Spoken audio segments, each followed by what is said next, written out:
Rich son abandons father with Alzheimer's.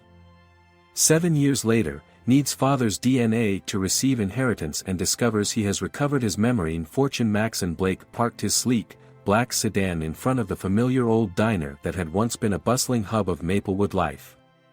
It was a simple, one-story building with a flickering neon sign that read Evelyn's Diner, a place where he'd spent countless afternoons with friends, sipping milkshakes and dreaming about the future.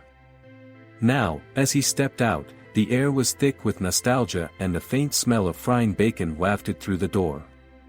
He took a deep breath, feeling the weight of the past pressing down on him. As he walked towards the entrance, the sounds of laughter and clinking dishes filled his ears, a stark contrast to the silence of his high-rise apartment in New York City. The diner was filled with locals' familiar faces that had aged like the weathered wooden tables. He tried to recall names and stories, but they slipped away like sand through his fingers. Maxon pushed the door open and the bell chimed, instantly drawing a few heads towards him. "Maxon Blake? Is that really you?" an older woman exclaimed, her eyes widening with recognition. It was Mrs. Dobbins, the owner of the diner, her hands floury from pie crusts. "Hey, Mrs. Dobbins," he replied, forcing a smile. "It's been a while." She rushed over, enveloping him in a warm embrace. "You've changed so much. Look at you, big city man now, huh? When will you come home for good?" Maxon hesitated, the question hanging in the air like a storm cloud. "I'm just here for a little while. Family stuff." "Family is important, dear," she said, her tone shifting to a more serious note. "You should take care of them while you can." Maxon nodded, feeling the weight of those words as he slipped into a booth by the window. He ordered a coffee, staring out at the street where he had ridden his bike as a child. The memories flooded back, filling him with a bittersweet longing. Once he finished his coffee, he knew he had to confront the reality of his visit. He glanced at his watch, realizing it was almost time for his visit to the nursing home. His heart raced as he drove through the familiar streets, each turn bringing back echoes of laughter and innocence from his childhood. Maplewood was smaller than he remembered, and as he approached the nursing home, a sense of dread twisted in his stomach. The Maplewood Senior Living Center was an unassuming building, its brick facade softened by climbing vines. He parked and took a moment to collect himself, glancing at his reflection in the rearview mirror. The man looking back at him was a stranger, a young executive who had traded the simplicity of his past for the complexities of the corporate world. As he entered the building, the familiar smell of antiseptic mixed with something floral hit him. The lobby was bright, with cheerful paintings on the walls, but the laughter was replaced by the soft murmurs of residents lost in their own worlds. Maxon approached the front desk, where a kind-faced receptionist greeted him. "Can I help you?" she asked, her voice soothing. "I'm here to see Charles Blake," he replied, forcing himself to speak the name that felt both foreign and intimate. "Ah, Mr. Blake's son. He's in room 204. Just down the hall to the left," she said. Maxon nodded, his heart pounding as he made his way down the corridor. The walls were adorned with photographs of residents participating in various activities, a reminder of lives once vibrant. Each step felt heavier as memories of his father flooded back: fishing trips, barbecues, and the way Charles would laugh so easily, back when life was uncomplicated. He reached room 204 and hesitated at the door, his hand poised to knock. What would he say? Would his father even remember him? Taking a deep breath, he knocked gently. After a moment, the door creaked open. Inside, the room was simple. With a single bed, a small dresser, and a chair that faced a window overlooking the garden. Charles sat in the chair, his frail frame seeming smaller than Maxon remembered. His hair was thin and gray, and his once bright eyes were clouded, staring off into the distance. "Dad?" Maxon said softly, stepping inside. Charles turned his head slowly, his expression blank for a moment before a flicker of recognition crossed his face. "Who are you?" he asked, his voice a hoarse whisper. "It's me, Maxon. Your son," he said, the words heavy in the air. Charles squinted, confusion etching his features. Maxon. I don't. The ache in Maxon's chest deepened. I know it's been a while, Dad. I'm here now. A distant look settled in Charles's eyes, as if he was searching for something just out of reach. I'm sorry, son. I don't remember. Maxon felt the sting of tears. What was he expecting? A warm embrace? A proud smile? Instead, he felt a void, an emptiness that echoed the years of absence. It's okay, he said quickly, swallowing hard. I'm here to see you. Charles looked down, fiddling with the blanket on his lap. I used to have a son, he said almost to himself. He was a good boy. Maxon felt a lump in his throat. I still am, Dad. I'm still that boy. Charles's gaze drifted back to the window, lost in thought. Time goes by so fast, he murmured. Maxon took a seat on the edge of the bed, trying to bridge the chasm that had formed between them. I was thinking about the fishing trips we used to take. Do you remember the lake? A flicker of something curiosity, perhaps crossed Charles's face. The lake. Yes. We went there in the summer. Yes. You taught me how to cast a line, Maxon said, his heart racing with hope. You used to tell me how to be patient and wait for the fish to bite. Charles turned his head slightly, as if the memories were dancing just out of reach. Patience. Yes. Important. Maxon felt a surge of warmth. You always said that good things come to those who wait. A long silence fell between them, filled with the unspoken weight of lost time. Maxon watched his father, searching for any signs of the man he once knew, the man who had guided him with wisdom and strength. But all he saw was a frail shadow, a man lost to the ravages of Alzheimer's. Maxon, Charles said suddenly, his voice sharp but uncertain. Why did you leave? The question pierced through the air, heavy with accusation and longing. Maxon's heart sank. I had to chase my dreams, Dad. I thought it was what you wanted for me. Charles's eyes clouded again, and he looked away. Dreams. Sometimes I can't remember mine. Maxon felt a wave of guilt wash over him. I'm sorry, Dad. I didn't mean to. I should have been here. Charles's gaze softened momentarily as if he was trying to piece together the fragments of their relationship. You were always busy. The city. It took you away. Maxon nodded, shame creeping into his chest. I know. I got caught up in things that seemed important at the time. Charles fell silent, his face a mixture of confusion and sadness. I just wanted you to be happy. For a moment, Maxon felt a flicker of clarity. I am happy, Dad. Well, I was. But I realize now that happiness isn't just about success. It's about family, about being together. Charles's eyes glistened with something unnameable. Was it regret? Longing? Maxon couldn't tell. Family, he echoed, and the word hung between them like a lifeline. Maxon reached out, placing his hand on his father's frail one. I'm here now. I want to understand, to reconnect. I want us to be a family again. Charles's gaze flickered back to the window, a world outside that felt so distant. I wish I could remember. Maxon squeezed his hand gently, determination rising within him. Then let's create new memories. I'm not going anywhere.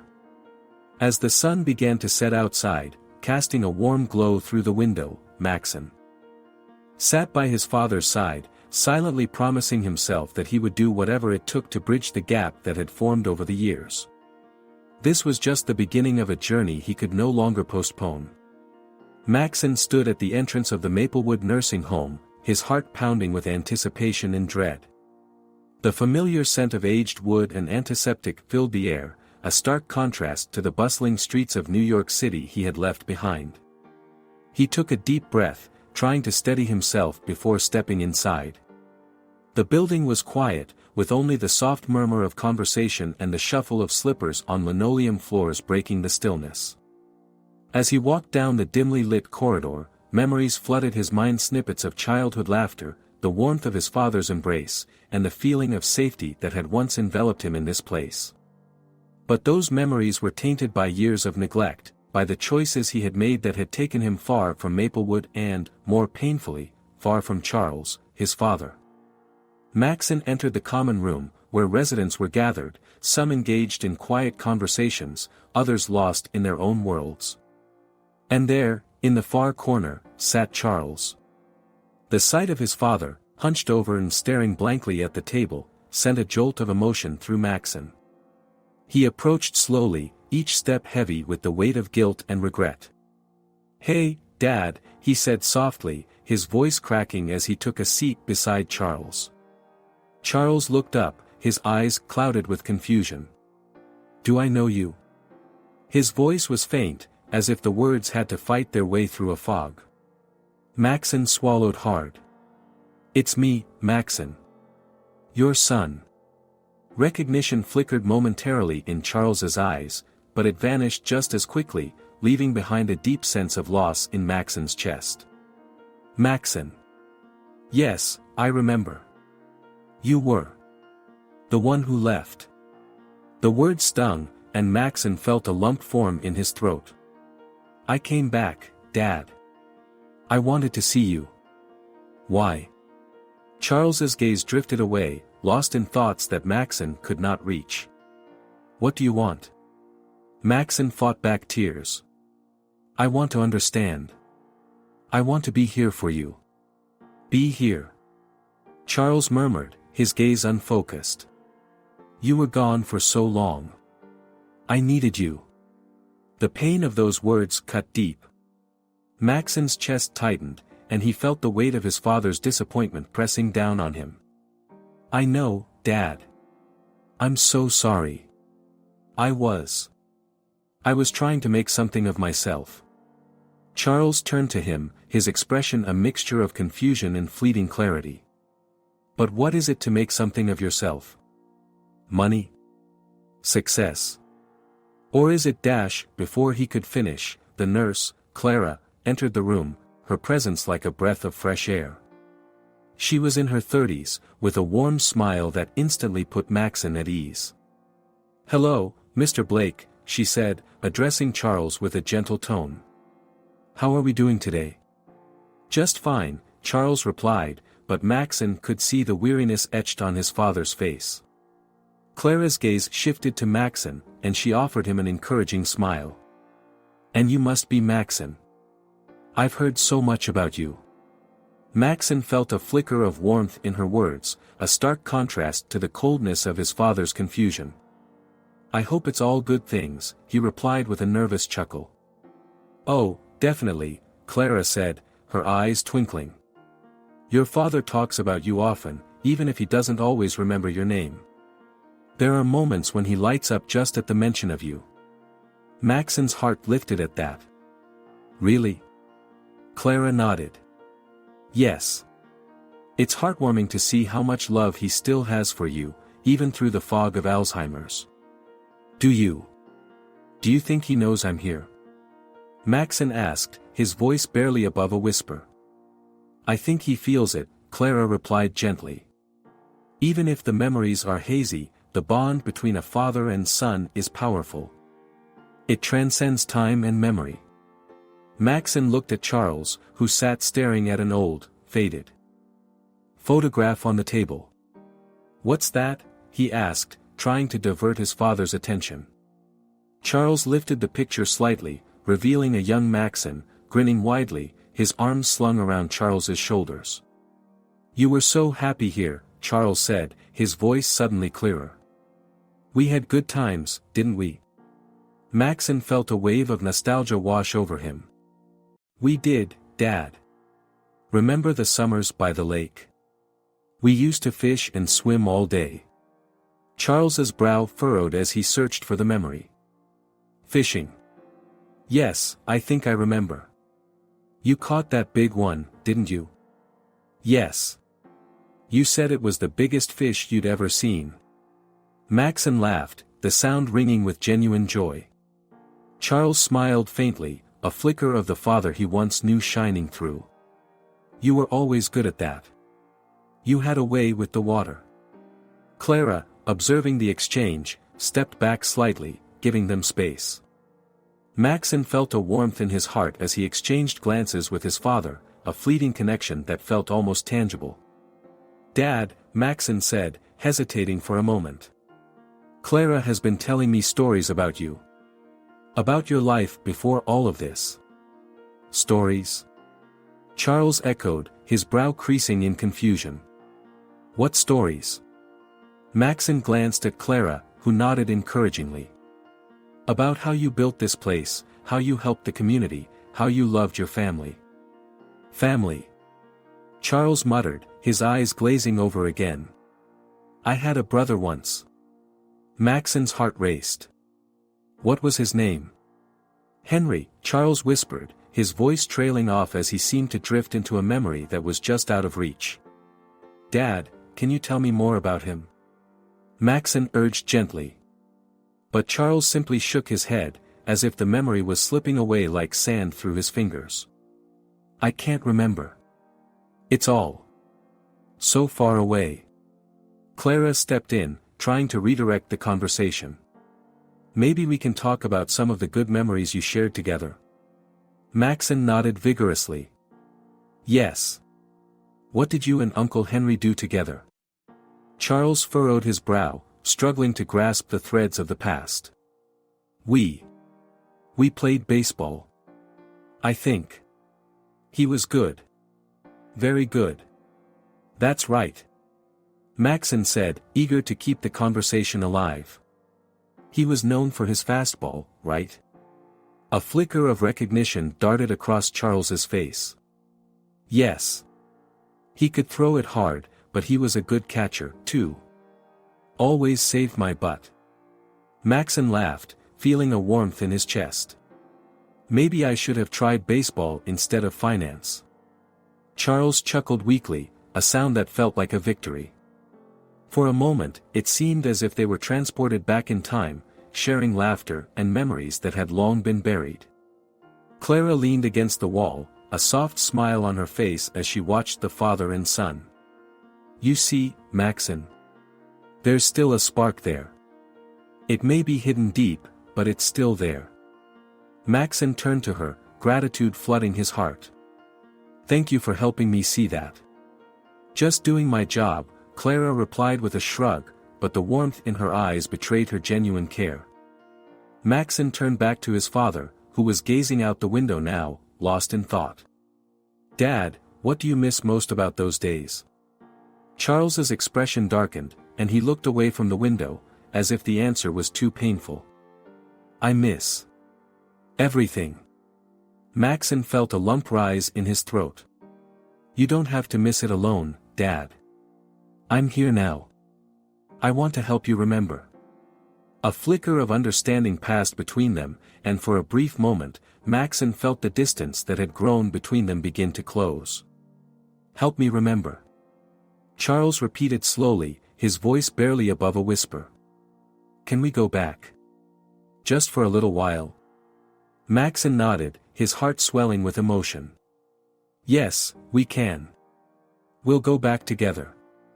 In that moment, Maxon realized that the journey ahead would not be easy, but it was one he was willing to embark on. With Clara's help, he hoped to bridge the gap between the past and the present, to uncover the memories that still lingered in Charles's heart. As they sat together, the sun began to set outside, casting a warm glow across the room. Maxon felt a newfound sense of hope. He was ready to dive deeper into his father's past, to unearth the stories that had shaped their lives, and to rekindle the bond that had been lost for so long. Let's make some new memories, Dad, he said softly, his voice filled with determination. Charles turned to him, a flicker of recognition lighting up his eyes. Yes, Maxon. Let's do that. And with that, the two began to weave a tapestry of shared memories, their journey toward reconnection just beginning. Maxon sat quietly in the small, dimly lit room of the nursing home, his heart heavy as he looked at his father, Charles. The older man was seated in a recliner, his eyes gazing out the window as if searching for something just beyond the horizon.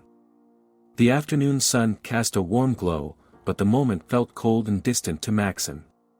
He had come seeking answers, but at that moment, all he felt was a deep sense of loss. "Dad?" Maxon finally said, his voice barely above a whisper. Charles turned his head slightly, his brow furrowing in confusion. "Maxon?" he asked, a flicker of recognition lighting up his eyes for just a moment before it faded again. "Is that you, son?" Maxon's chest tightened. "Yeah, it's me. I'm back in Maplewood." He hesitated, unsure of what to say next. The man sitting before him, the one who had once been a pillar of strength and wisdom, now seemed like a shadow of his former self. "I'm here to see you." Charles smiled faintly, but the smile didn't reach his eyes. "Maplewood. It's a good place, isn't it? So many memories." He drifted off, his gaze returning to the window. Maxon swallowed hard. He had spent years building a life for himself in New York, chasing after success and wealth, but standing there, looking at his father, he felt hollow. "I've missed you, Dad," he said, a lump forming in his throat. "I wish I had been here more often." There was silence for a moment, punctuated only by the soft sounds of the nursing home. Maxon's heart sank as he realized how much he had taken for granted. He had been so focused on his career, so consumed by ambition, that he had neglected the very relationships that had once defined him. As he sat with Charles, a soft knock on the door interrupted his thoughts.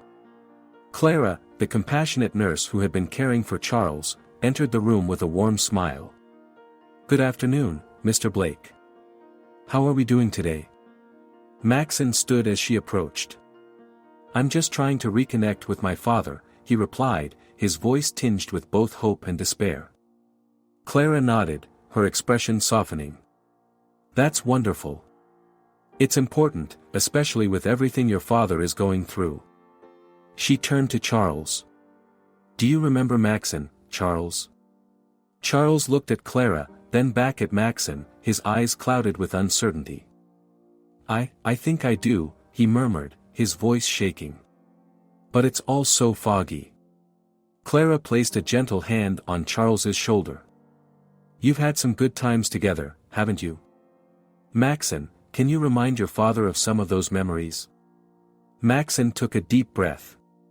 "Dad, remember the summers we spent at the lake? Just you and me. We'd fish all day long and then roast marshmallows by the fire." For a moment, Charles's expression shifted as if he were trying to grasp a fleeting memory. "The lake. Yes, I remember. You used to catch the biggest fish. I was so proud of you." Maxon felt a surge of warmth at those words. "We had some great times, didn't we? I wish we could go back there again." "Yes," Charles said slowly, his brow furrowed. "But they don't let me go out as much anymore. I just sit here, waiting for things to make sense again." His voice trembled, and Maxon could see the frustration and sadness etched on his father's face. Clara stepped in, her voice soothing. "You're not alone, Charles. You have Maxon here now. And I'm always here to help you." "Thank you, Clara," Charles replied, his voice barely above a whisper. Maxon watched as Clara poured a glass of water and handed it to his father. "Drink this. It'll help," she encouraged gently. Charles took a sip, and for a moment, Maxon felt a glimmer of hope that perhaps there was still a chance to reach his father. After Clara left the room, Maxon turned back to Charles, who was now staring blankly at the floor.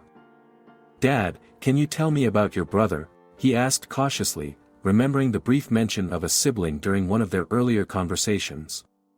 Charles's eyes flickered with something recognition, perhaps. "My brother. Yes, we had our differences," he said slowly. "He was always the favorite. I was the one they overlooked. What do you mean? Maxon asked, leaning in closer, intrigued. Charles hesitated, as if the memories were struggling to surface. He was so talented. At everything. I was always in his shadow. But we had our moments. We shared dreams, once. Do you remember his name? Maxon pressed gently. Henry, Charles finally said, his voice softer now. We had a falling out years ago. It still hurts to think about it. Maxon felt a pang of sympathy for his father. What happened? Charles sighed deeply, his eyes welling with tears. We were young and ambitious.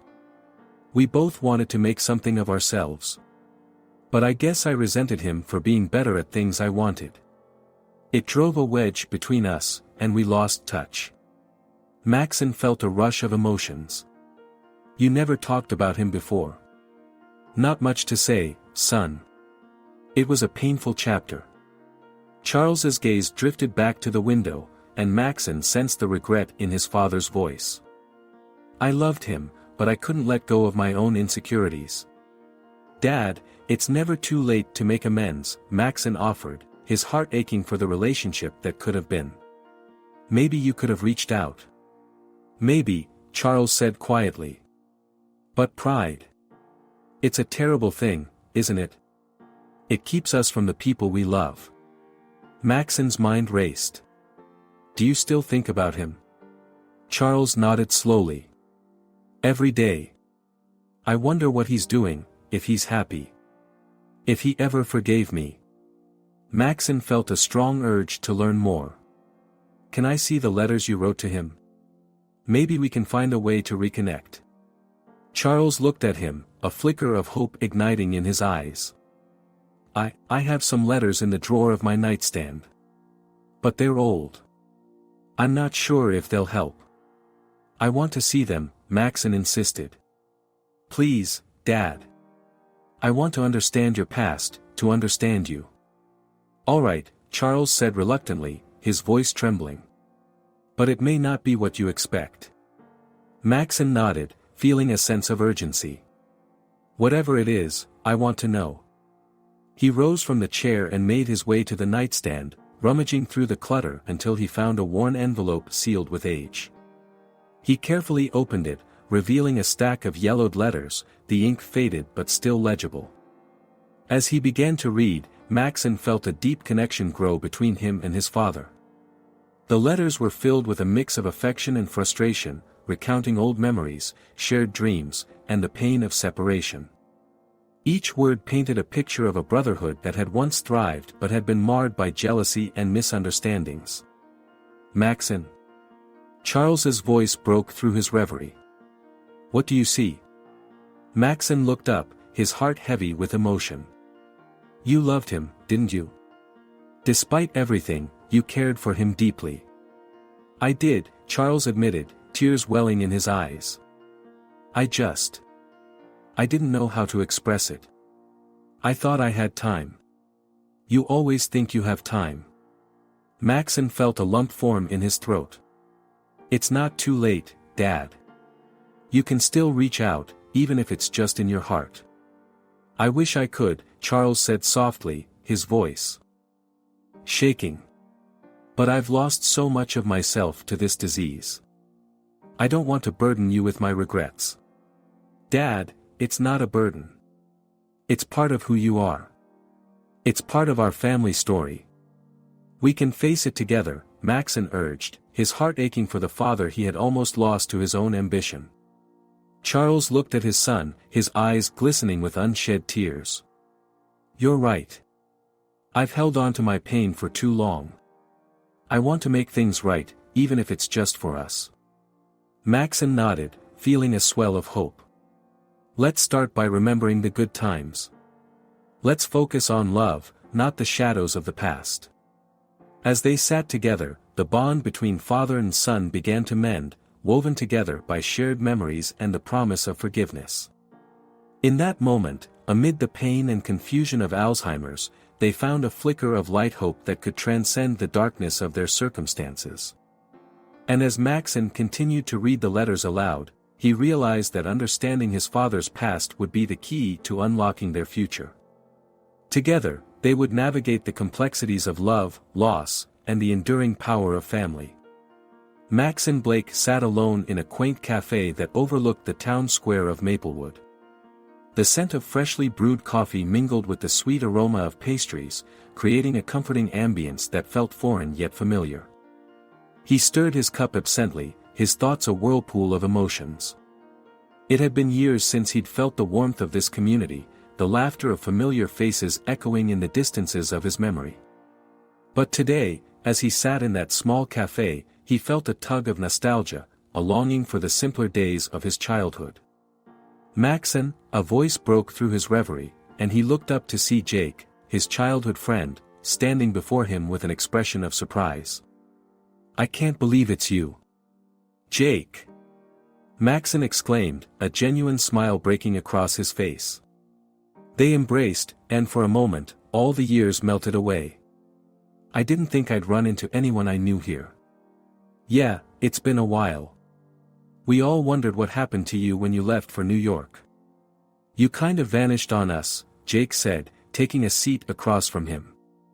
"I guess you could say that," Maxon replied, feeling a mix of guilt and pride. "I was chasing success, you know. The corporate ladder and all that. But it led me away from everything that mattered." Jake leaned back in his chair, studying Maxon. "I always thought you had it all figured out. But now..." He paused, glancing around the cafe, taking in the small-town charm. "I don't know, man. It seems like you're on a different path now." Maxon sighed, running a hand through his hair. "I came back for a DNA test. To secure my inheritance, actually. My dad. He's not doing well. Alzheimer's." The weight of the words hung heavily in the air between them. Jake's expression shifted to one of sympathy. "I'm sorry to hear that. Charles was a good man. I remember him taking us fishing by the lake. He taught us how to tie the best knots." "Yeah, he was," Maxon said, his voice softening as memories washed over him. "But I wasn't there for him when he needed me most. I was too focused on my career." "Sometimes life takes us down paths we don't intend to travel," Jake said, leaning forward. "But it's never too late to come back. You still have time to reconnect with him." Maxon nodded, feeling a flicker of hope amidst the lingering guilt. "I've been spending time with him at the nursing home. It's hard to see him like this, lost in his thoughts, unable to recognize me." "Have you talked to him about everything? About the good times?" Jake asked, genuine curiosity in his tone. "I've tried," Maxon admitted. "But most days, he's so far gone, it feels like I'm talking to a stranger. But then there's Clara, the nurse. She's been really helpful. She tells me stories about my dad, things I had forgotten." "Clara? The nurse?" Jake's eyes lit up. "I remember her. She was always so kind. I'm glad she's taking care of him. It's important for families to have someone like that during tough times." "Yeah, she really cares," Maxon said, a hint of admiration in his voice. "She mentioned the way my dad used to talk about me, even in his confusion. It made me realize how much I've missed out on." "Maybe that's what you need," Jake suggested. "To focus on those memories, how he saw you, how much you meant to him. You might find a way to reconnect through those stories." Maxon pondered this, the idea taking root in his mind. "You're right. I've been so caught up in my own failures that I've neglected the good. I need to remember who I was before I became this corporate version of myself." Jake smiled knowingly. "Sometimes, it just takes a little nudge to remind us of who we really are. You should come to the old fishing spot this weekend. We can take some time to reminisce, maybe even bring your dad along." "Bring him?" Maxon's heart raced at the thought. "I don't know if he'd even enjoy it. He gets confused so easily." "Trust me, Jake insisted. It'll be good for both of you. Sometimes nature has a way of bringing clarity, you know. Just being in that environment might spark something in him. Maxon considered Jake's words, the prospect of reconnecting with his father sparking a flicker of hope. Okay, I'll think about it. It's been ages since I've been there. Good. It'll be like old times, Jake said, his eyes glinting with excitement. And who knows? Maybe it'll open up some new conversations with your dad. As their conversation flowed, Maxon felt a sense of warmth spreading through him. They shared stories of their childhood, laughing about shared experiences and the innocent adventures they had embarked on. The laughter echoed in the cafe, drawing a few curious glances from patrons who recognized them. I still can't believe you tried to jump off that rock into the lake, Jake chuckled, shaking his head. You were lucky you didn't break your leg. Maxon laughed, shaking his head at the memory. You dared me. And I was convinced I could fly. More like you were convinced you could swim, Jake teased. I remember running to get your dad when you splashed down, and he was so worried he almost jumped in after you. Yeah, he was always there to save the day, Maxon said, his voice turning wistful. He always believed in me, even when I didn't believe in myself. Sounds like he still believes in you, Jake replied thoughtfully. Just look at how much you care, even after all this time. I want to show him that I've changed, Maxon said, a determined glint in his eye. I want to make things right. But I also want to learn from him about life, about love, about everything I took for granted. Then go for it, man, Jake encouraged, clapping him on the shoulder. You've got this. Just remember, it's not about the inheritance. It's about the time you have left together.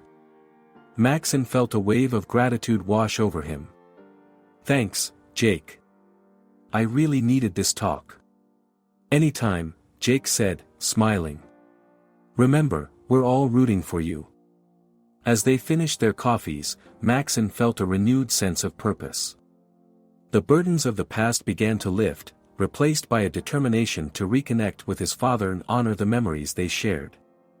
With each story and each laugh, he felt the walls he had built around himself start to crumble. Let's do this fishing trip, Maxon said, a smile spreading across his face. I think it's exactly what I need right now. Great. I'll pick you up on Saturday. And who knows? Maybe we'll even catch something. Jake replied, a twinkle in his eye. As they parted ways, Maxon walked through the streets of Maplewood with a lighter heart. He felt the familiar weight of guilt, but it was now accompanied by the flicker of hope. The town, once a reminder of his past failures, now felt like a sanctuary where he could rediscover himself and his family. That night, as he prepared for bed, he reflected on his conversation with Jake. He thought about Clara and her stories about Charles, and he decided he would ask her more about those memories during his next visit. Each revelation, each story was a thread pulling him closer to his father, and he was determined to weave those threads into a tapestry of connection. Maxon closed his eyes, envisioning the fishing trip with Jake and his father. He could almost hear the laughter, the splashes of water, and the warmth of the sun on his skin. In that moment, he realized that returning to Maplewood wasn't just about securing his inheritance, it was about reclaiming his past, reconnecting with his father, and rediscovering the meaning of family. Maxon stood at the edge of Maplewood Lake, its surface shimmering under the afternoon sun like a mirror reflecting the past.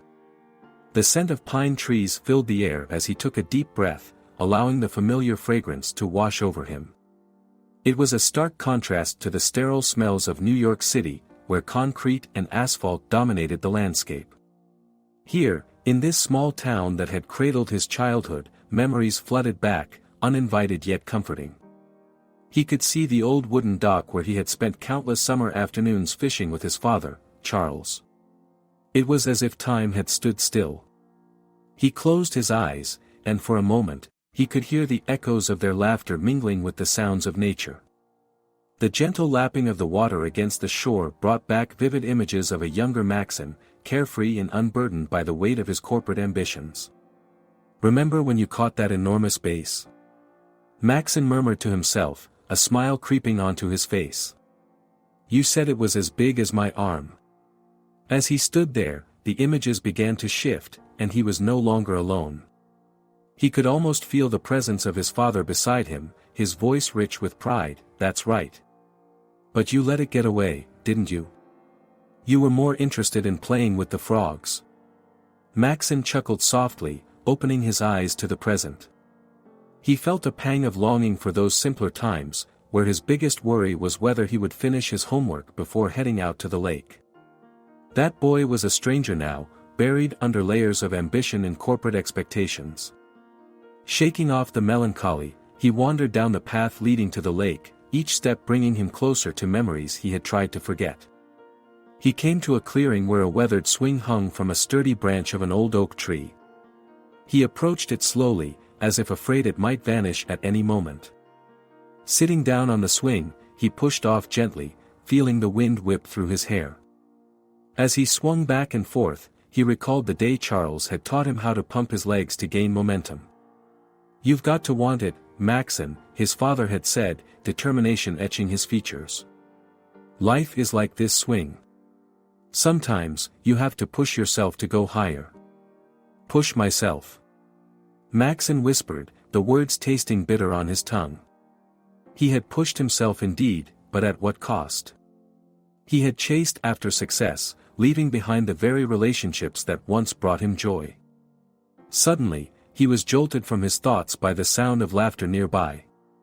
Turning, he spotted two children playing near the water's edge. They were splashing each other, their carefree giggles filling the air like music. For a moment, Maxon felt a pang of envy. They were living in the moment, unencumbered by the responsibilities that weighed on him. Hey, do you want to join us? One of the kids called out, noticing Maxon's presence. The boy, perhaps 8 or 9, had sandy blonde hair and bright blue eyes that sparkled with mischief. Maxon hesitated, caught off guard by the invitation. Oh, I think I'm too old for that, he replied, forcing a smile. But inside, he felt a flicker of longing to be that carefree again, to let go of the burdens he had carried for so long. Age doesn't matter, the girl chimed in, her ponytail swaying as she jumped. Come on. It's fun. He watched them for a moment longer, their laughter infectious. The innocence in their voices reminded him of a time when he had felt carefree, when the weight of the world hadn't been pressing down on him. With a deep breath, he found himself rising from the swing, taking tentative steps toward the water. Okay, just for a minute, he said, allowing himself a laugh. But don't splash me too much. The kids cheered, and soon he was knee-deep in the cool water, splashing and laughing as they played.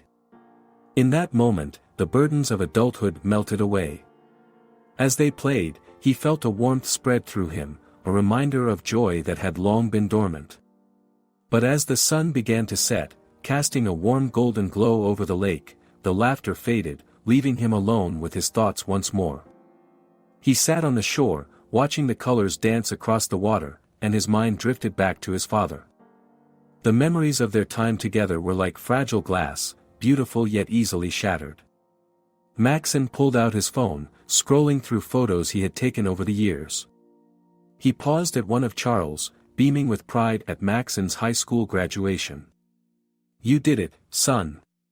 Charles had exclaimed, his eyes glistening with tears of joy. You're going to conquer the world. But now, standing by the lake, he felt the weight of those words like a heavy anchor.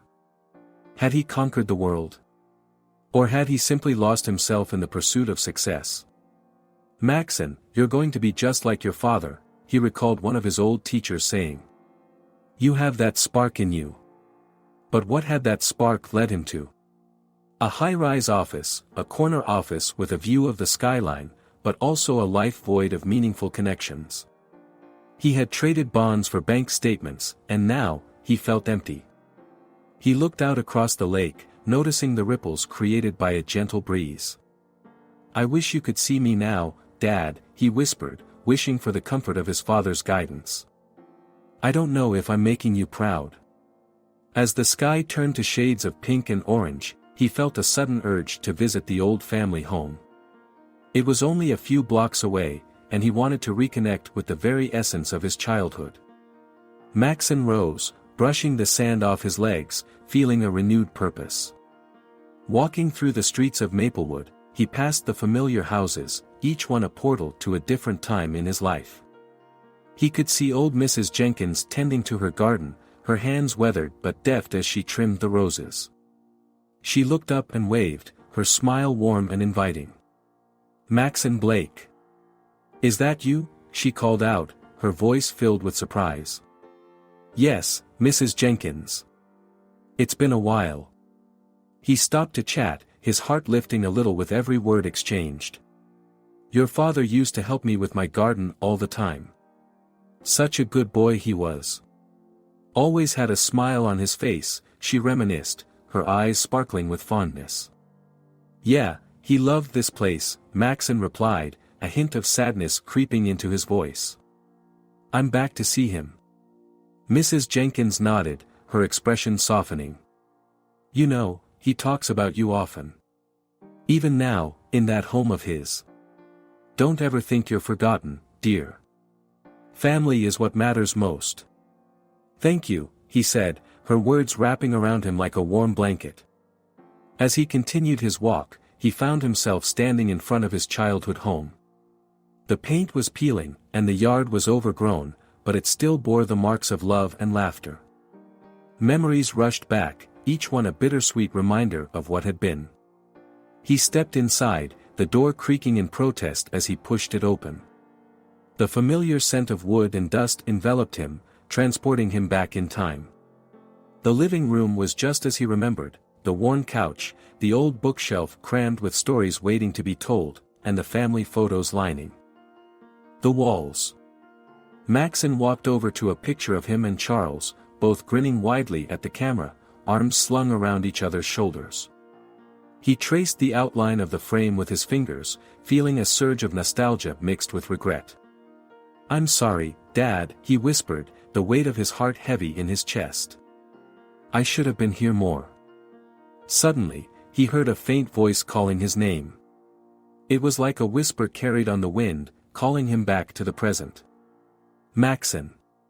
He turned, startled, half expecting to see his father standing there, but it was just a trick of the light. Yet the sound lingered, echoing in his mind, and he could almost see Charles's face, his eyes filled with love and understanding. Taking a deep breath, Maxon steeled himself for the journey ahead. He needed to confront his past, to mend the broken pieces of their relationship. No more running. No more excuses. It was time to embrace the memories, the pain, and the joy that came with them. As he stepped back outside, the sun dipped below the horizon, casting a golden hue over Maplewood. He felt a sense of clarity wash over him, a realization that while he had lost track of what truly mattered, it wasn't too late to find his way back. With renewed determination, he headed towards the home where Charles resided, ready to face whatever lay ahead. It was time to reclaim the memories, to reconnect with his father, and to discover the true meaning of family and love. Maxon Blake stood in the sterile hallway of the clinic, his heart racing as he waited for his turn to take the DNA test. The air was thick with a mix of anxiety and anticipation, and the fluorescent lights flickered overhead like the uncertainty that loomed over him. He glanced down at the envelope in his hand, the one that would determine his fate, a simple test that could secure his inheritance but would also force him to confront the deeper fissures in his heart. After what felt like an eternity, a nurse emerged and called his name. Maxon walked toward her, each step heavier than the ultimo. He followed her into a small room where he was instructed to sit. The walls were painted a dull beige, and a poster depicting genetic sequences hung on the wall, a reminder of what was at stake. He couldn't shake the feeling that this test was about more than just blood, it was about his past, his father, and the tumultuous relationship they had shared. As the nurse prepared the materials for the test, Maxon's mind drifted back to Charles, his father, who was now a shadow of the man he once knew. The days spent with him at the care facility had been enlightening, yet painful. Each visit was a reminder of the distance that had grown between them, a distance he had created through ambition and a relentless pursuit of success in New York. "What have I done?" he muttered under his breath, the weight of guilt settling heavily on his chest. "Are you okay?" the nurse asked, her voice gentle and soothing. Maxon forced a smile, trying to mask the turmoil inside him. "Yeah, just a lot on my mind." She nodded knowingly as she took his arm and prepared to draw blood. "It's a big decision, coming back here. These tests can bring up a lot of emotions." "Yeah, they can." Maxon's voice was barely above a whisper. He watched as the nurse worked with practiced ease, and he felt a surge of vulnerability wash over him. I want to understand my family, my father. I want to make sense of it all. Sometimes the past has a way of shaping us, whether we want it to or not," she replied, her eyes meeting his with a sense of empathy that made him feel seen for the first time in a long while. Once the blood draw was complete, Maxon left the clinic, his mind still racing. He needed to be with his father, to find solace in his presence.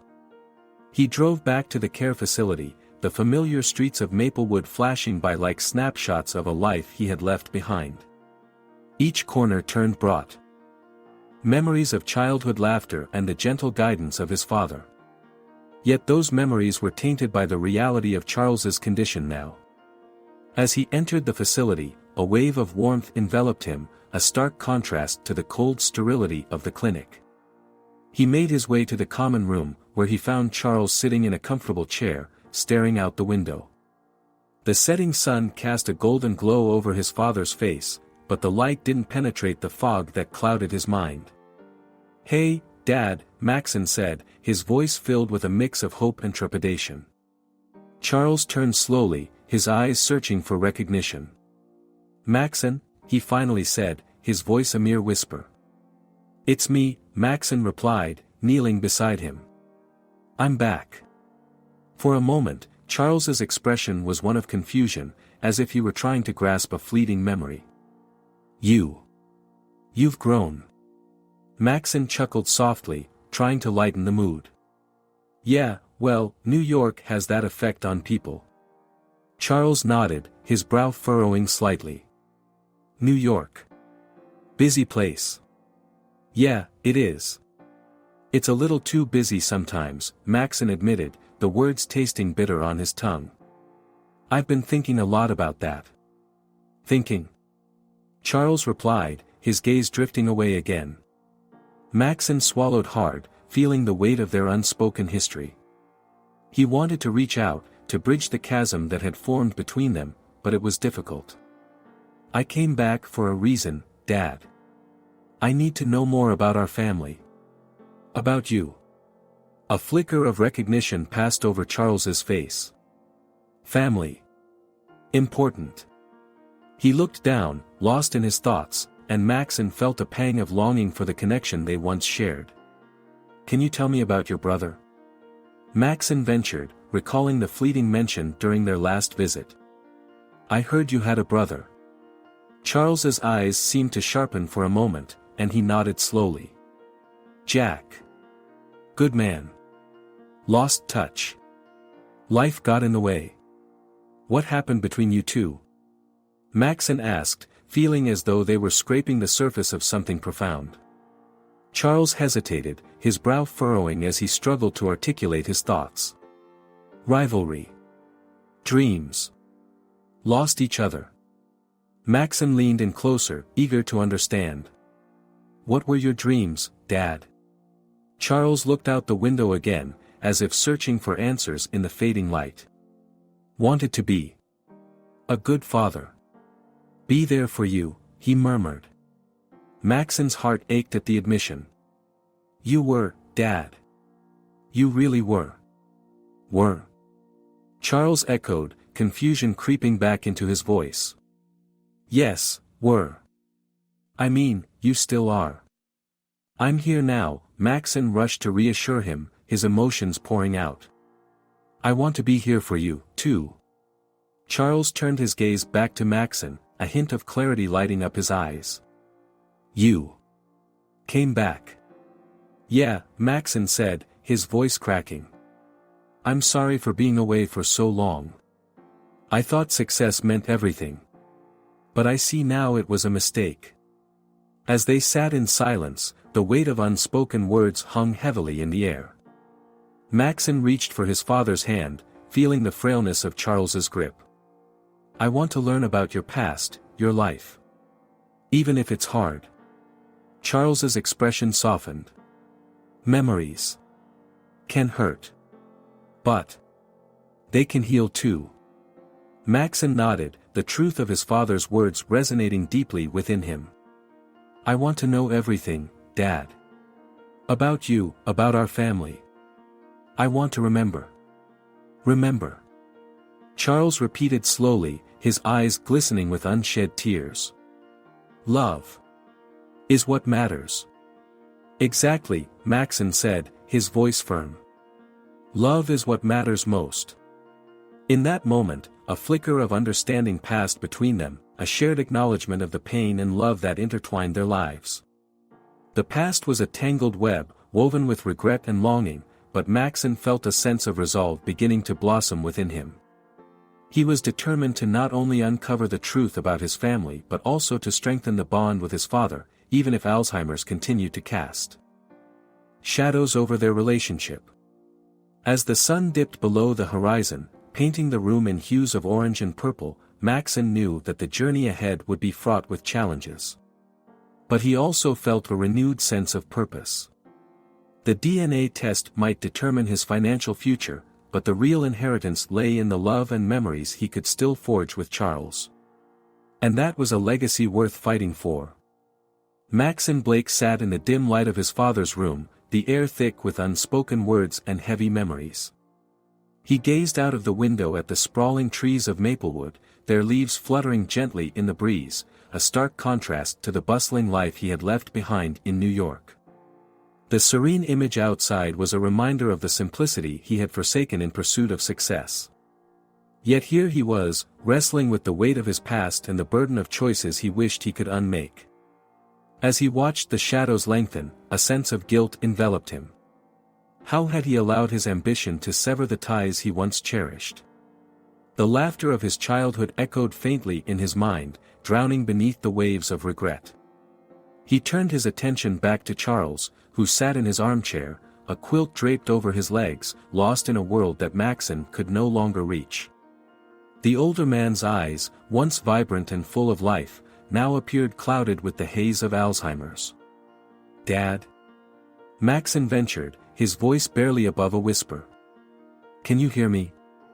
Charles blinked slowly, his gaze drifting past Maxon as if he were looking through him rather than at him.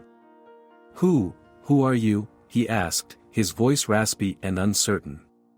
Maxon felt a pang in his chest, a reminder of the years that had slipped away between them. It's me, Maxon. Your son, he replied, forcing a smile that felt foreign on his lips. Maxon. Charles repeated, the name lingering on his tongue as if tasting something both familiar and strange. I remember a boy. You were always running around. Maxon swallowed hard, the lump in his throat threatening to choke him. Yeah, we had some good times, didn't we? Do you remember the lake? We used to fish there together. Charles's brow furrowed in concentration, a fleeting moment of clarity flickering in his eyes. Fishing. Yes. You caught that big one, didn't you? Didn't you? Yeah, I did, Maxon replied, warmth spreading through him. I was so proud. You taught me everything I know. He leaned forward, desperate to hold on to that moment, to draw out the connection that felt so fragile.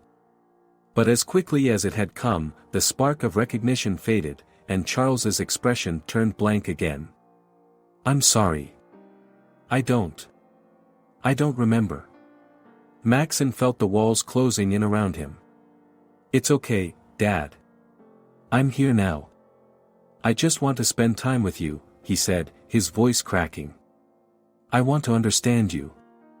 The old man shifted in his seat, a hint of distress creeping into his features. I'm tired.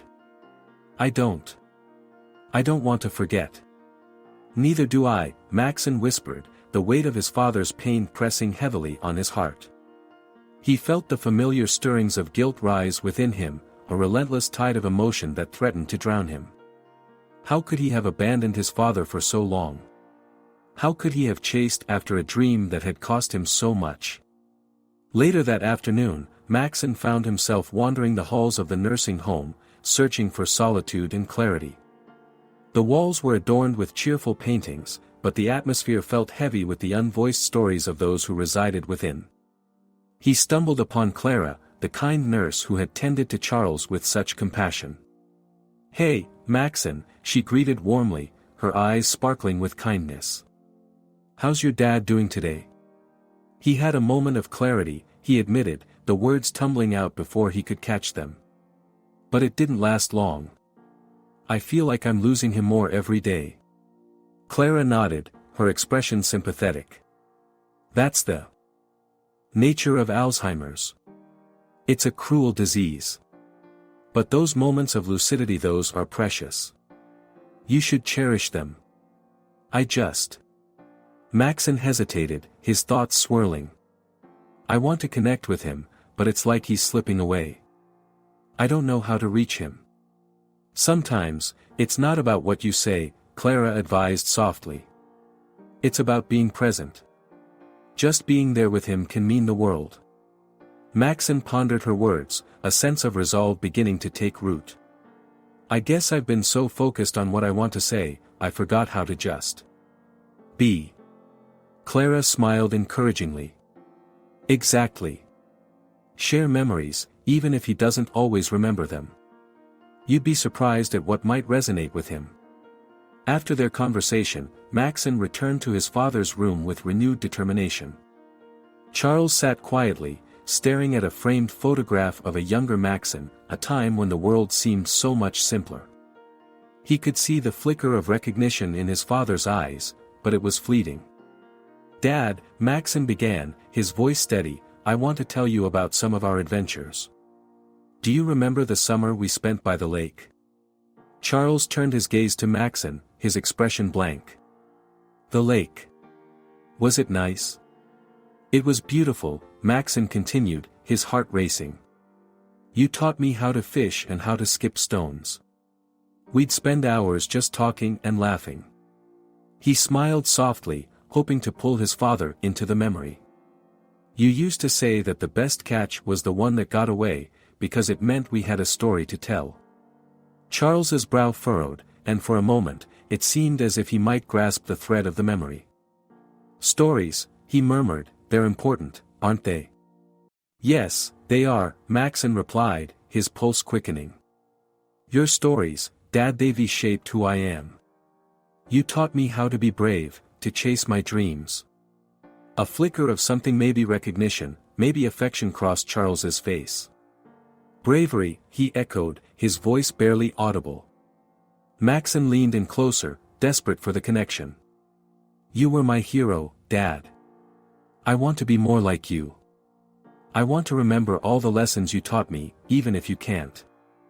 For a heartbeat, it felt as if they were suspended in time, two souls reaching across an abyss of memory and loss.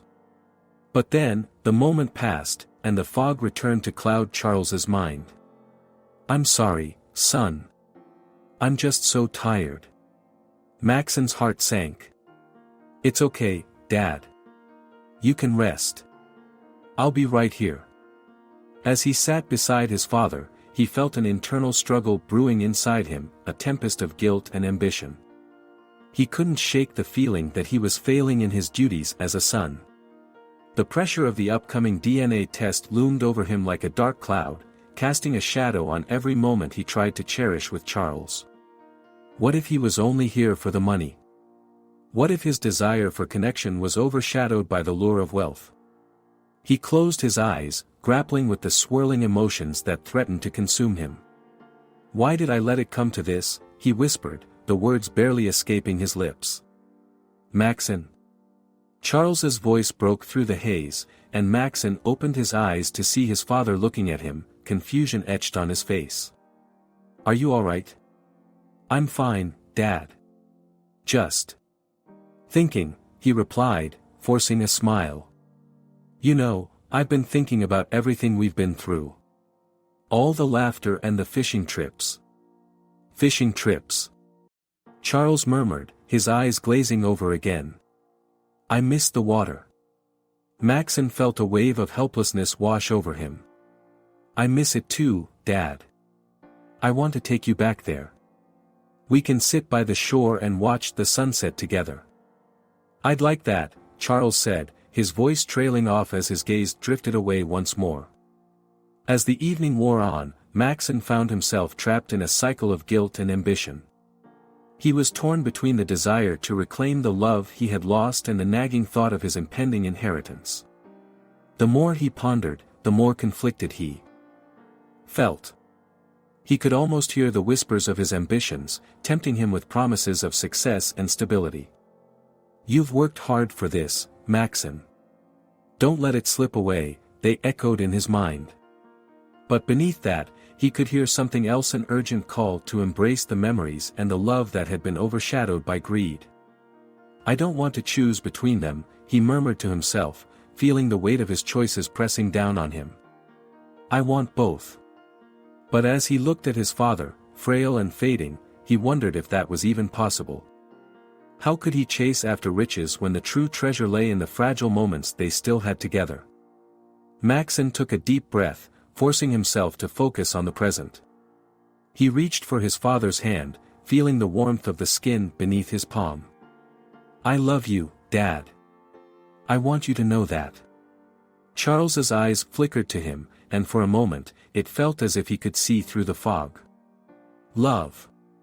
That's important, he said softly, a faint smile touching his lips. Yes, it is, Maxon replied, his heart swelling with hope. And I promise to always be here for you, no matter what. In that moment, he made a silent vow. No matter what the test results would reveal, he would fight to reclaim the bond they shared. The road ahead would be difficult, but he knew that the air in the small room was thick with anticipation as Maxon Blake sat at the edge of his father's bed, his heart hammering in his chest. The moment had come, the results of his DNA test were finally in.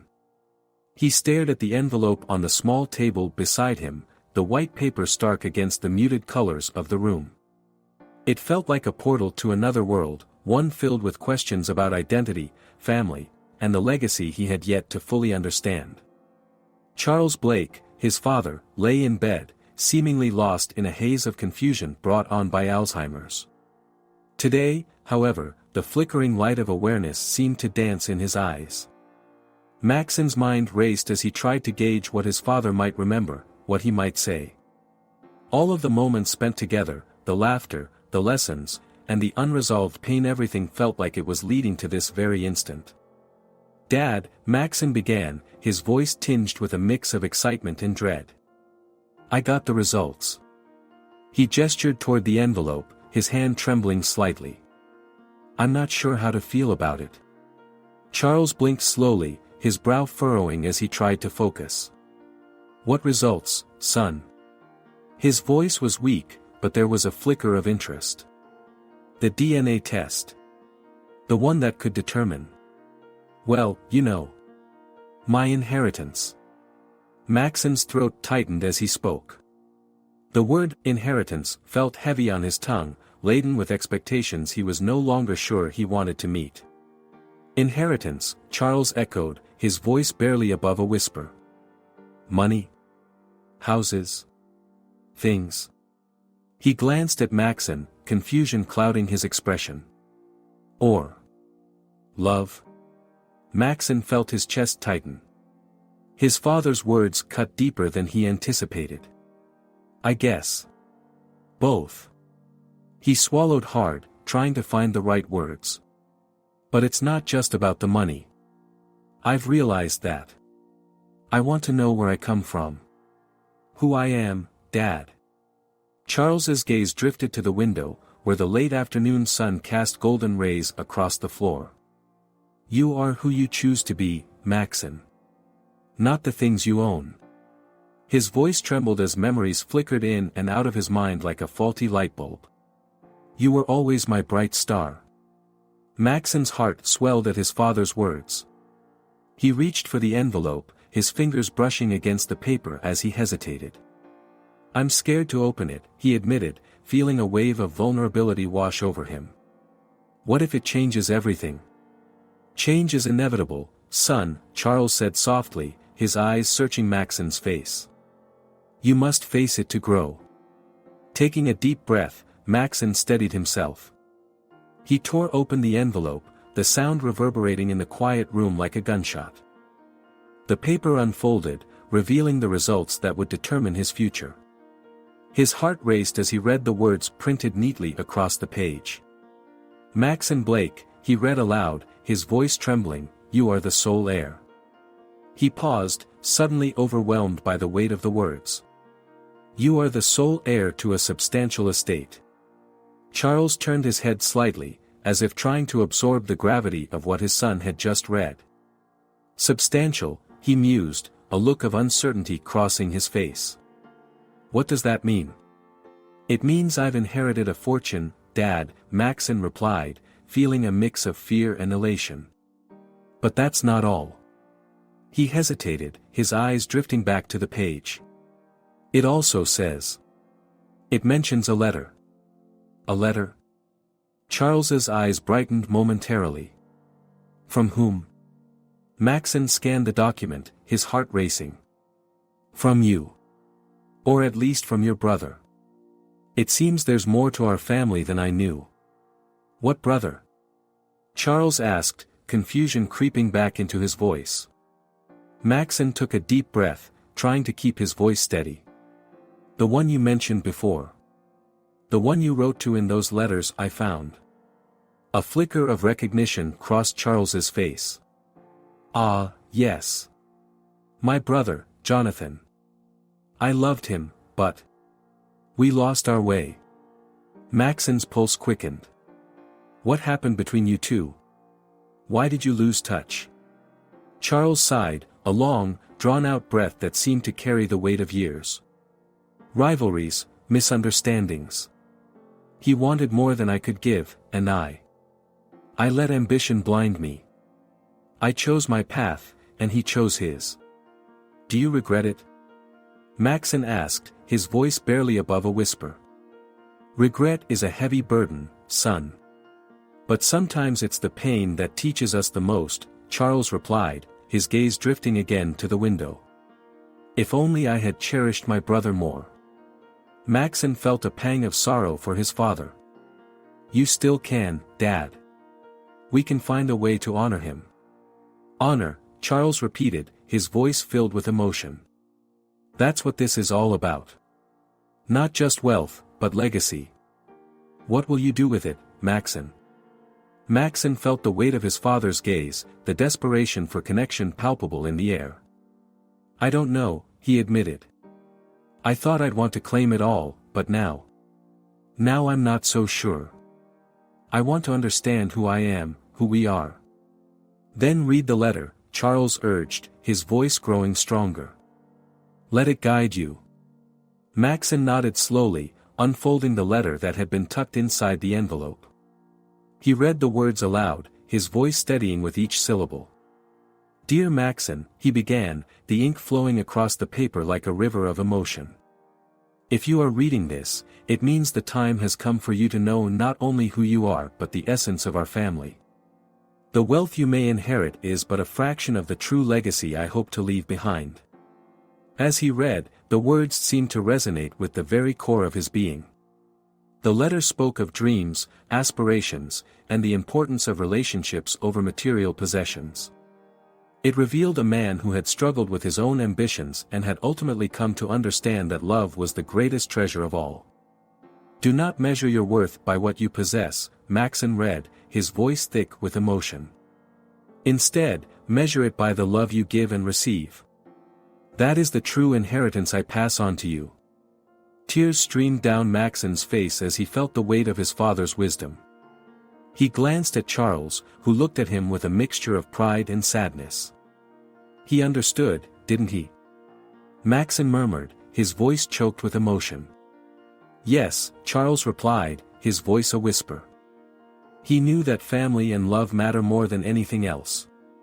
Maxon finished reading the letter, feeling a profound sense of connection to his father, his family, and the legacy they were meant to carry forward.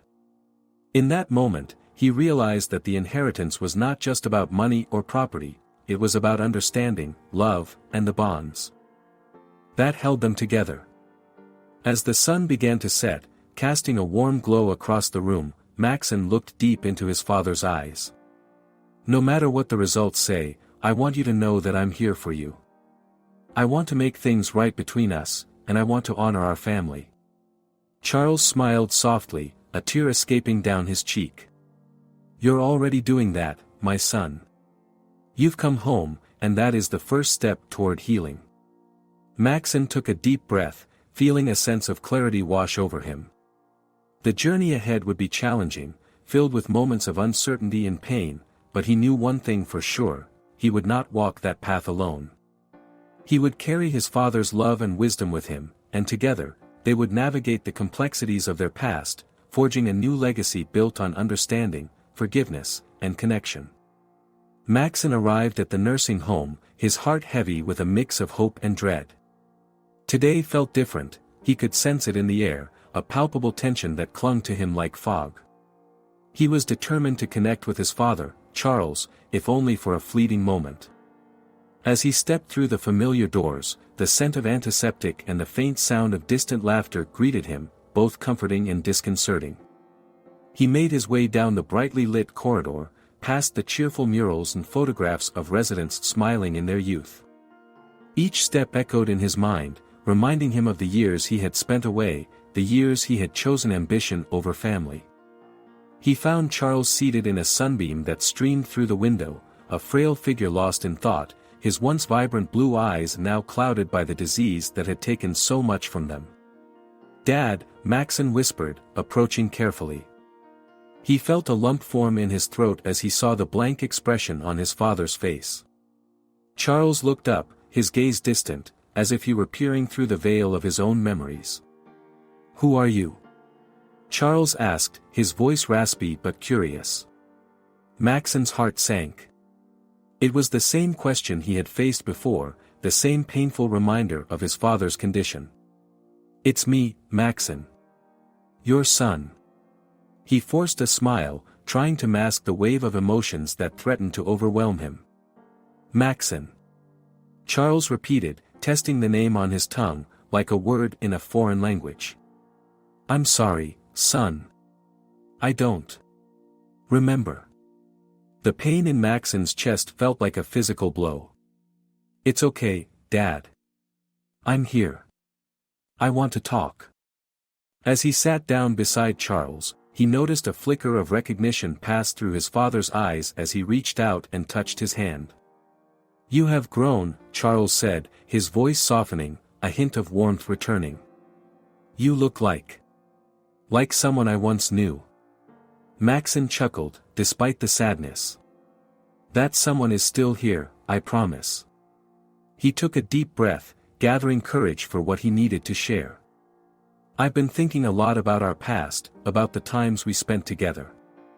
I miss those days." Charles stared out the window, lost in thought. "The past. It fades like the evening light," he murmured, almost to himself. "But sometimes, it comes back, doesn't it?" "Sometimes it does," Maxon replied, his voice barely above a whisper. "I want to hear your stories, Dad. I want to know you, the real you." A fleeting look of recognition washed over Charles's face. Stories. Yes, there were many. But they slip away. He frowned slightly, as if frustrated by his own mind. "What do you want to know?"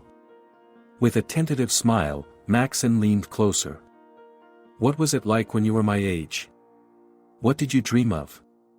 Charles looked at him, his expression shifting from confusion to contemplation.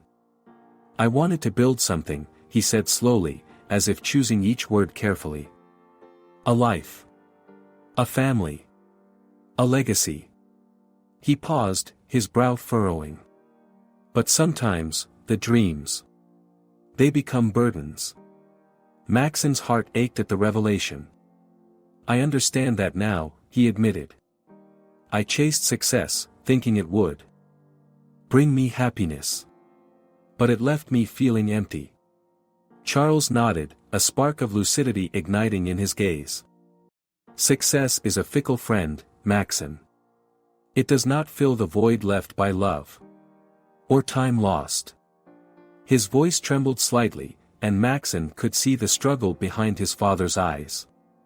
As they spoke, a nurse entered the room, her presence breaking the delicate moment. Clara, the nurse who had become a lifeline for both Maxon and Charles, smiled warmly. Hello, you two. I see you're having a good chat, she said, her voice brightening the atmosphere. Clara, Maxon greeted her, grateful for the interruption. We were just talking about dreams and the past. Ah, the past, Clara said knowingly, her eyes sparkling. It can be a beautiful thing to revisit, even if it's a little cloudy. Charles, do you remember the stories you used to tell about the lake? Charles's face lit up at the mention of the lake. The lake. Yes. The summers by the water, he said, his voice suddenly animated. We would fish and swim. And I would teach you how to skip stones. He chuckled, a sound so reminiscent of the man Maxon once knew. Maxon leaned in, eager to capture every detail. I remember that. You showed me how to find the perfect stone. You said it had to be flat and smooth. Yes, and you were always so impatient. Charles laughed, and for a brief moment, the weight of Alzheimer's lifted, allowing a glimpse of the father Maxon longed to connect with. You wanted to skip them all at once. Because you made it look so easy. Maxon replied, a smile spreading across his face as he recalled the carefree days of his childhood. I was always trying to impress you. Charles's expression shifted, a hint of sadness creeping in. You didn't need to impress me. Just being there was enough. The words hung in the air, a poignant reminder of their fractured past. Maxon felt a wave of guilt wash over him. I wish I had been there more, Dad. I'm so sorry I wasn't. Charles looked at him, his expression softening. Maxon, my boy, life pulls us in many directions. But the love. It remains. He reached for Maxon's hand again, their fingers entwined. I may forget many things, but I will never forget you.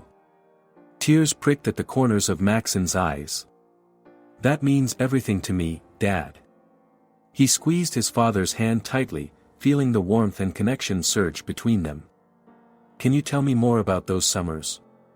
About our time at the lake? Charles's eyes sparkled, a flicker of joy igniting within him. Oh, the lake was our paradise. I remember the way the water shimmered under the sun, how we'd race to see who could get to the dock first.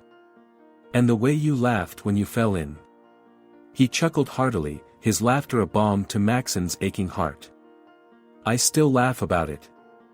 Maxon replied, joining in his father's laughter, feeling the warmth of their shared memories enveloping them like a cozy blanket.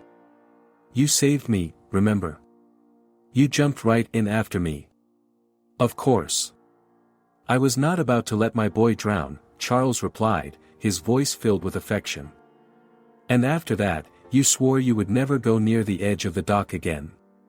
Maxon chuckled, the sound reverberating in the small room.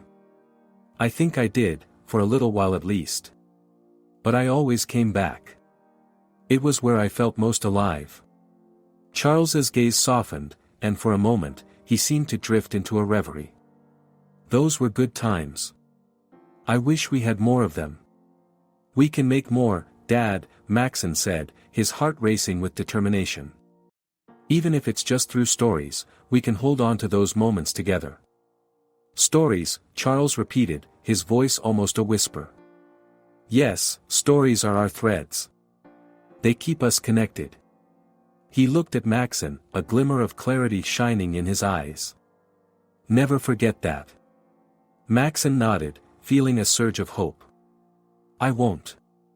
I promise. As the conversation continued, they shared more laughter, more memories, and for the first time. In a long while, Maxon felt a sense of peace settle within him.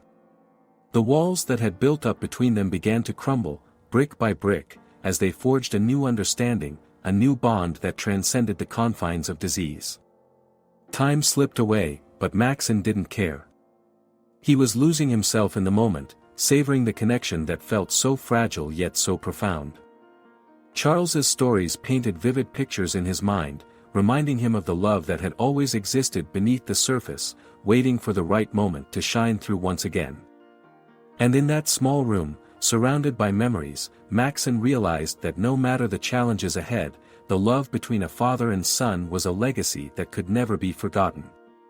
Maxon stood in front of the newly built community center, a structure that shimmered under the bright sunlight, its walls adorned with colorful murals depicting scenes of family, friendship, and hope. He took a deep breath, feeling the warm breeze brush against his skin, as he reflected on the journey that had brought him here. Today was not just the inauguration of a building, it was a celebration of legacy, love, and the connections that truly mattered. The crowd gathered, a mix of familiar faces from his childhood and new ones drawn by the promise of community and support. As he looked around, he spotted Clara, the compassionate nurse who had become his confidant during his time in Maplewood. Her eyes sparkled with pride as she stood at the forefront, ready to help him unveil this tribute to his father, Charles. She had shared stories of Charles with him, helping him reconnect with the man he had almost lost forever to Alzheimer's. "Maxon," Clara called, stepping closer, her voice warm and encouraging. "You ready for this?" Maxon nodded, swallowing hard. "I think so. It's just. I never imagined I'd be standing here, dedicating a place like this." "You're doing something incredible," she replied, placing a reassuring hand on his shoulder. "Your father would be so proud." With Clara's support, Maxon stepped to the microphone, his heart racing as he prepared to address the crowd. "Thank you all for being here today," he began, his voice steady but laced with emotion. "This community center stands as a tribute not just to my father, but to everyone who has been touched by Alzheimer's and other memory-related diseases. It is a place of support, understanding, and connection." He paused, glancing at the faces of his childhood friends and neighbors, people who had shared laughter and tears with him in this small town. "My father believed in the power of community and the importance of family. He taught me that true wealth comes not from money, but from the relationships we build and the love we share." As he spoke, memories flooded his mind, fishing trips with Charles, evenings spent playing board games, and the quiet moments of wisdom his father had imparted. "When I learned about my inheritance, I realized that my father's legacy was never about the financial wealth he could leave behind. It was about the values he instilled in me, the love he showed, and the lessons he taught me about compassion and generosity." The crowd listened intently, some nodding in agreement, while others wiped away tears. Maxon continued, "In honor of my father, I have decided not to claim the material inheritance that was rightfully mine. Instead, I have chosen to use that wealth to create something that reflects his spirit, a community center where families can find support, resources, and a sense of belonging." As he concluded, a round of applause erupted, echoing through the air. Maxon felt a swell of pride and relief wash over him. He had made the right choice, one that would honor his father's memory and serve the community that had shaped him. "Now," he said, a smile breaking through the seriousness of the moment, "I'd like to invite Clara to say a few words. She has dedicated so much of her time and love to this project." Clara stepped up, her cheeks flushed with a mix of shyness and excitement.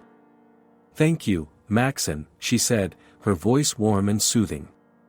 "I've had the privilege of caring for Charles during his illness, and I can say without a doubt that he was a remarkable man. His kindness, even in his most challenging moments, taught us all about resilience and love." She looked out at the audience, her gaze steady. "This center will not only provide support for families dealing with Alzheimer's, but it will also be a place to celebrate life, create memories, and build connections. Let's honor Charles by ensuring that his legacy of love and kindness continues in the lives of others."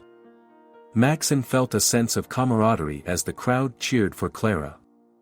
He knew that together, they could make a difference in the lives of those affected by Alzheimer's. After Clara finished speaking, Maxon took a moment to compose himself, glancing at the large banner behind him that read, "Welcome to the Charles Blake Community Center." He could almost hear his father's laughter and feel his presence, guiding him through this moment. "Before we cut the ribbon," Maxon said, "I'd like to share something special. My father left behind a series of letters, and one of them contained his hopes for our community." He pulled a folded piece of paper from his pocket, the edges worn from frequent handling. "I want to read it to you." As he unfolded the letter, the crowd fell silent, anticipation hanging in the air. Maxon cleared his throat, feeling the weight of his father's words. "My dear Maxon," he began, his voice steady and clear. "If you are reading this, it means I am no longer with you.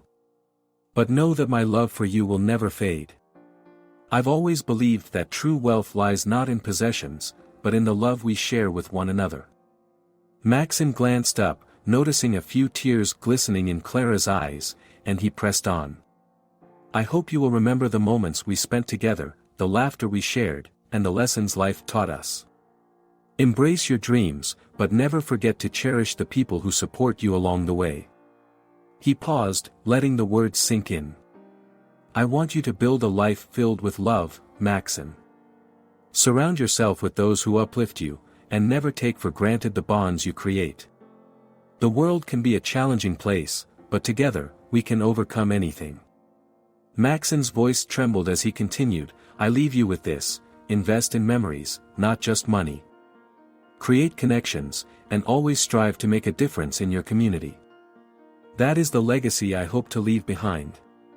The crowd erupted into applause, some people visibly moved. Maxon felt a swell of emotion, knowing that despite the distance and the disease, his father's love had never wavered. As he finished reading, he looked up, his heart full. "Now, let's cut this ribbon and open this center in honor of my father and all the families who need support. Together, we can create a space where love, hope, and healing thrive." With Clara by his side, Maxon grabbed the oversized scissors, his hands shaking with excitement. They approached the ribbon, and with one swift motion, they cut it, the crowd erupting into cheers. The community center was officially open. As people began to explore the new facility, Maxon felt a sense of peace wash over him. This was at the culmination of his journey back to Maplewood. He had come seeking clarity about his inheritance, but what he found was far more valuable: a connection with his father, a deeper understanding of love, and the realization that true wealth lies not in what one possesses, but in the relationships one nurtures. Later that day, as the sun began to set, casting a golden hue over the town, Maxon found a quiet moment to reflect. Standing outside the center, he closed his eyes and whispered to the wind, "Thank you, Dad. I promise to carry your legacy forward, in every interaction, every connection I make. You taught me the true meaning of wealth, and I will honor that every day of my life." With a heart full of love and determination, Maxon stepped back into the community center, ready to embrace the future and the memories he would create with the people who mattered most.